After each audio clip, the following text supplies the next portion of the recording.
यो तो क्या हाल है। मेरा नाम है सासबेक्ट और आज हम बात करने वाले हैं एक नए एनिमे के बारे में जिसका नाम है हेवनली डिल्यूजन। ये एनिमे तुम्हें द प्रॉमिस्ड नेवरलैंड के बारे में याद दिला सकता है क्योंकि इसका कॉन्सेप्ट थोड़ा सेम है। तो इसका पहला एपिसोड स्टार्ट होता है कुछ बच्चों के साथ जो कि एक स्कूल में या तो एक गार्डन टाइप एरिया में बैठे हुए रहते हैं और उनका नॉर्मल एक्सरसाइजेस करते रहते हैं जो कि टिपिकल प्रॉमिस्ड नेवरलैंड की तुम्हें याद दिला रहा होगा। यहाँ पे एक बच्ची होती है जिसका नाम होता है मिमी हिमे जो कि रैंडमली उसके दोस्त को बताती है कि उनका एक टेस्ट होने वाला है जिसके बारे में किसी को पता नहीं रहता है। तो वो लड़का बोलता है कि तुम तो शायद झूठ बोल रही हो, तुम्हें कैसे पता कि टेस्ट होने वाला है। ऐसा बोल के वो लोग क्लास में बैठ जाते हैं। जैसे ही वो क्लास में पहुंचते हैं तो उन्हें मालूम पड़ता है कि सही में टेस्ट हो रहा है और सब शॉक हो जाते हैं कि भाई हमें तो इसके बारे में बताया ही नहीं था, तो तुम टेस्ट कैसे ले रहे हो। वैसे एक बात जो नोट करने वाली है वो है कि इस क्लास में सिर्फ 5 ही बच्चे हैं। पता नहीं क्यों लेकिन सिर्फ 5 बच्चे हैं इस क्लास में। तो टेस्ट में कुछ ऐसे ऐसे क्वेश्चंस आते हैं जिसके बारे में बच्चों को पहले से ही पता रहता है, पर उस टेस्ट में एक क्वेश्चन ऐसा रहता है जो लिखा रहता है कि क्या तुम बाहर के भी बाहर जाना चाहते हो। ये क्वेश्चन देख के वो बच्चा थोड़ा सा कंफ्यूज हो जाता है कि यार ये क्या लिखा है, बाहर के बाहर मतलब क्या, और कहाँ जा सकते हैं हम इस बाहर के बाहर। और फिर हमें वो लोग बाहर की दुनिया दिखाते हैं। तो बाहर की दुनिया कुछ ऐसी होती है कि जैसे मतलब एक एपोक्लिप्स हो चुका है और सबके सब तहस नहस हो चुका है। वहां पे सिर्फ ये 2 बच्चे घूमते रहते हैं हर जगह पर। ये लोग कोशिश करते हैं कि कहीं से भी जाके चोरी वोरी करे और कुछ खाने पीने की चीज ले सके। तो ये लोग एक घर में घुसते हैं जो कि लॉक्ड रहता है। फिर वो लोग क्या करते हैं, घर के पीछे जाते हैं और देखते हैं कि अरे यहाँ पे तो कांच है। तो ये लोग वो कांच का गेट तोड़ के अंदर घुस जाते हैं घर के। वहां पे वो लोगों को एक एक चीज मिलती है जो वो ढूंढते रहते हैं कि कुछ काम की चीज मिल जाए, काम की चीज मिल जाए। तो वहां उन्हें ये मिलता है टूथब्रश, फिर मिलता है टॉयलेट पेपर। तो जो लड़की होती है वो टॉयलेट पेपर देख के खुश हो जाती है क्योंकि उसे बाथरूम जाना होता है। तो फटाक से टॉयलेट पेपर लेते और बाथरूम में घुस जाती है। पर प्लॉट ट्विस्ट, इस बाथरूम में दरवाजा ही नहीं होता है, पर वो फिर भी अपना काम कर लेती है। जैसे ही वो लोग घर में और अंदर जाते हैं, ढूंढते हैं चीजों को, तो उन्हें ये दिखता है कि बेड पे एक डेड बॉडी पड़ी होती है। वो एक औरत की होती है कि एक आदमी की, वो हमें पता नहीं है। लेकिन कुछ समय बाद हमें मालूम पड़ता है कि वहां एक डेड बॉडी नहीं 2 डेड बॉडी होती है। और वो दोनों की डेथ इस वजह से हुई होती है क्योंकि उन्हें खाना नहीं मिला होता है। उनकी पूरी बॉडी सूख गई होती है जो कि देख के थोड़ा बुरा लगता है मुझे, पर क्या ही कर सकते हैं यार। फिर ये लोग को, फिर दोनों बच्चों को ये रियलाइज होता है कि अरे यार यहाँ पे अगर ये लोग भूख से मरे हुए हैं इसका ये मतलब है कि इस घर में कुछ खाना ही नहीं है। तो वो लोग क्या करते हैं, उनको पहले मिला हुआ होता है तो थोड़ा कैंड फूड, भाई वो लोग मतलब निकालते हैं और उसे ही पका के खाने की कोशिश करते हैं। तो उसमें वो लड़की ग्रीन वेजिटेबल भी काट के डाल देती है। लेकिन जब वो लोग खाते हैं उस खाना को तो बहुत बुरा लगता है उनको क्योंकि वो ग्रीन वेजिटेबल बहुत कड़वा होता है। तो लड़का पूछता है कि तुमने कहाँ से लिया। तो लड़की बोलती यही मैंने टॉयलेट में से खींच के निकाला था। मतलब लिटरली वो लोग गू खा रहे थे। भाई क्या ही बोलूं मैं। फिर वो दोनों रात को सोने की कोशिश करते हैं। तभी वो लड़का लड़की को बोलता है क्या तू तेरे बॉयफ्रेंड का फोटो देख रही है। तो वो बोलती है मेरा बॉयफ्रेंड नहीं है, बस ये कोई एक ऐसा इंसान है जिसे मैं जानती हूँ और मुझे इससे मिलना भी है। यही कहीं पे वो लोग बात करते रहते हैं और वो लोग सोने चले जाते हैं। लेकिन जब वो लोग सोते हैं तभी हमें बाहर की दुनिया का राक्षस दिखाया जाता है जो कि कौवे की तरह दिखता है लेकिन उससे बहुत बड़ा होता है और उसके चोंच की जगह एक लंबा सा पाइप टाइप कुछ तो चीज होता है। फिर अगले ही दिन वो लोग सुबह उठ के वापस से छानबीन करने निकल जाते हैं, जगह जगह घूमते रहते हैं। वो लोग कोशिश करते हैं किसी दुकान में घुस सकर वहां से कोई चीजें चुरा सके और जी सके।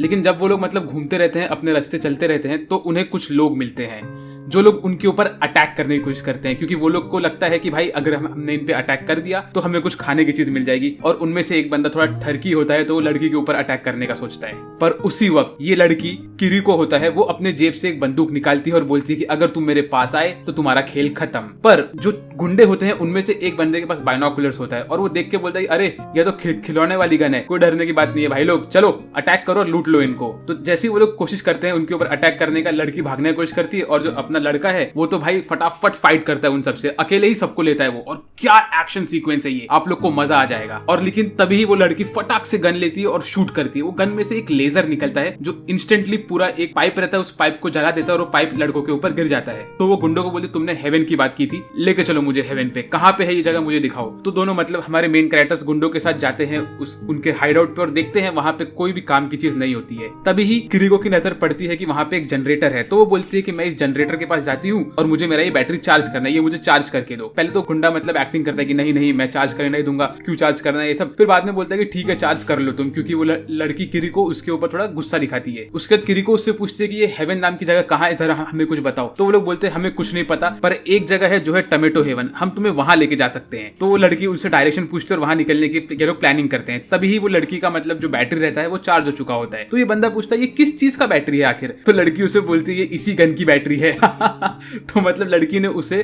खाली गन से डरा के रखा था ये पूरे टाइम तक। इस सीन के बाद किरीको और मारू दोनों वहां से निकल लेते हैं टमेटो पैराडाइज की तरफ जाने के लिए। इसी वक्त दूसरे साइड जो बच्चे स्कूल में होते हैं हमें उनका सीन दिखाता है। वहां पे जो लड़की होती है मिमी हिमे, उसको उसका दोस्त पूछता है कि तुम्हें कैसे पता चला कि आज टेस्ट होने वाला है। तो मिमी हिमे बोलती है कि बस मुझे पता चल गया, पर पहले ही पता चलने का कोई फायदा भी नहीं हुआ क्योंकि इतना मैंने टेस्ट में कुछ अच्छा परफॉर्म किया ही नहीं, ऐसा वो उसे कहती है। उसके बाद मिमी हिमे उसके दोस्त को थोड़ा बाहर लेके चाहती है और बोलती है क्या तुमने सोचा है कि बाहर की दुनिया आखिर कैसी है और क्या है उसके अंदर। इसके ऊपर वो उससे बात करती है। वो मिमी हिमे उसको बोलती है कि मुझे ऐसा सपना आया था कि दो लोग मुझे यहाँ पे मिलने आए थे और वो लोग मुझे यहाँ से बाहर की दुनिया लेके गए थे और उनमें से एक बंदा बिल्कुल तुम्हारी तरह दिखता था, टोक्यो। तो टोक्यो रात को सो नहीं पाता है, वो इसी चीज के बारे में सोचता है कि बाहर की दुनिया क्या है, बाहर की दुनिया क्या है, क्योंकि उसको उसके टेस्ट में यही क्वेश्चन दिखाया था, क्या तुम बाहर के बाहर जाना चाहते हो। तो टोक्यो रात के टाइम पे गार्डन में आता है और तभी उनके जो स्कूल होता है उसकी डायरेक्टर बाहर आती है और पूछते क्या हुआ टोक्यो, तुम सो नहीं पा रहे। तो टोक्यो बोलता है मैडम क्या आपने सोचा है बाहर की दुनिया कहाँ है, इस जगह से भी बाहर कुछ है। तो मैडम बोलती है ये क्वेश्चन तुम्हारे दिमाग में खुद ही आएगा। तो उसने बोला नहीं ये तो मिमी हिमे ने मुझे बोला। तो मैडम बोलती है ठीक है मैं तुम्हें सच बताती हूँ। तो उसके बाद हमको मालूम पड़ता है कि मारू जो है उसका एज अराउंड 15 के आसपास है और किरिको का एज शायद 18 है या तो 20, वो किरिको को खुद को नहीं पता। इससे हमको ये तो पता चलता है कि लोग अमेरिका में तो बिल्कुल नहीं है, क्योंकि अमेरिकन लड़कियां जो होती हैं वो भले ही 15 साल की होती है तो भी बोलती है हम 18 साल की है। यहाँ पे ये 18 साल की होने के बाद भी बोल रही है कि शायद 20 साल की हो सकती है। तो ये लोग अमेरिका में तो बिल्कुल नहीं है। तो बस चलते ही चलते उन दोनों को एक इन दिखता है जहाँ पे वो लोग आके कंफ्यूज हो जाते हैं कि यार ये इन चालू कैसे है। तभी इन कीपर वहां पे आती है और बोलती है इन चालू है, तुम चाहो तो यहाँ रह सकते हो। तो वो लोग इन में पैसा भर देते हैं और वो लोग इनमें रहने का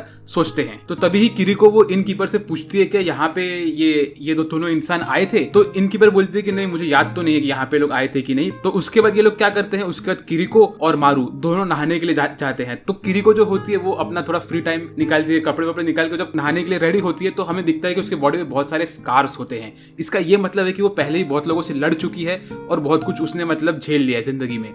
लेकिन किरिको अपने अकेलेपन में कोशिश करती है खुद के रिफ्लेक्शन को किस कर सके और उसी वक्त इनकीपर वहां पे आ जाती है। तो ये सीन बड़ा फनी होता है। फिर इसके बाद जब वो लोग नहा के रेडी हो जाते हैं तो वो लोग जाके इनकीपर से बात करते हैं कि आपने मॉन्स्टर्स के बारे में सुना है जो बहुत बड़े होते हैं, उनका चेहरा अजीब सा होता है, उनका शेप एकदम अजीब सा होता है। तो इनकीपर इनकी बात सुन के थोड़ी सी चौंक जाती है और वो उसका चाकू तैयार करती है हमला करने के लिए। तभी किरिको बोलती है कि मैं और मारू इन मॉन्स्टर्स को मार सकते हैं। ये सुन के वो इनकीपर थोड़ा कंफ्यूज हो जाती है, बोलती है कि वो तो बंदूक से भी नहीं मरते तो तुम कैसे मार सकती हो। तो किरिको बोलती है कि हम उसको किरू बीम से मार सकते हैं। फिर रात को किरुको और मारू दोनों मस्त आराम से प्यार से बैठ के अच्छा सा खाना खाते हैं और तभी इनकीपर उनको बोलती है कि भाई बहनों को शादी नहीं करनी चाहिए, एक दूसरे से ऐसा वैसा कहती है। तो तभी ही किरुको थोड़ी ब्लश करने लगती है और बोलती है कि अरे ये मेरा भाई नहीं है, ये तो सिर्फ मेरा एक सबऑर्डिनेट है जिसको मैं एक्चुअली प्रोटेक्ट कर रही हूँ, मैं इसकी बॉडीगार्ड हूँ। तो ये सुन के थोड़ा सा मारू को बुरा लगता है क्योंकि किरुको बोलती है कि ये मेरे लिए सिर्फ एक ऑब्जेक्ट है जिसको मुझे पहुंचाना है, यही मेरा काम है, हमारा कोई रिलेशनशिप नहीं है। तो ये सुन के मारू का बेचारे का दिल टूट जाता है और मैं समझ सकता हूँ यार। तो इसीलिए रात को मारू किरुको से थोड़ा दूर होकर सोता है और जब रात को ये लोग सोते रहते हैं तभी ही मॉन्स्टर की एंट्री होती है